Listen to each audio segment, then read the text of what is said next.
गोहरावता आईबू माई घरे हमरा या सरा लगावता सरधा पुरा जाई तू बेटा घरे आ जाई तू।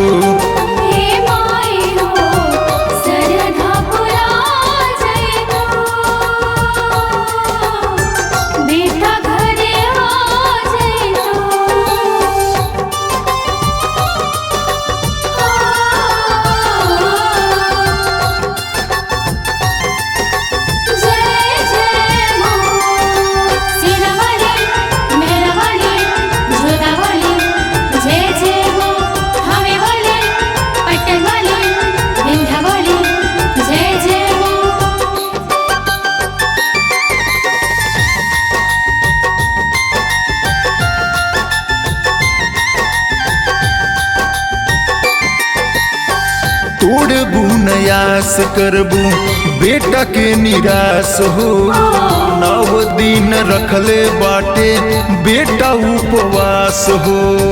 9 दिन रखले बाटे बेटा उपवास हो। तोड़बू नयास करबू बेटा के निराश हो 9 दिन रखले बाटे बेटा उपवास हो। दर्श देखा जाई तू बेटा घरे आ जाई तू।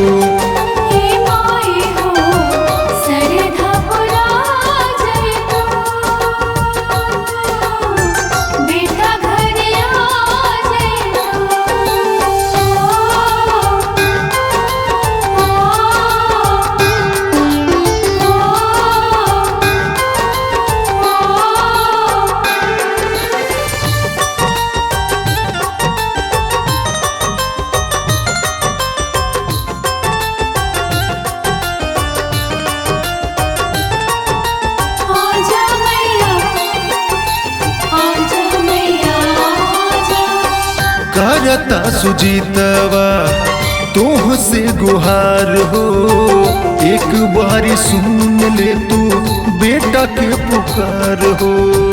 एक बार सुन ले तू बेटा के पुकार हो।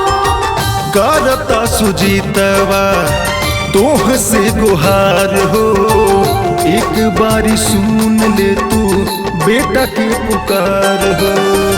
भगिया जगा जाई तू बेटा घरे आ जाई तू।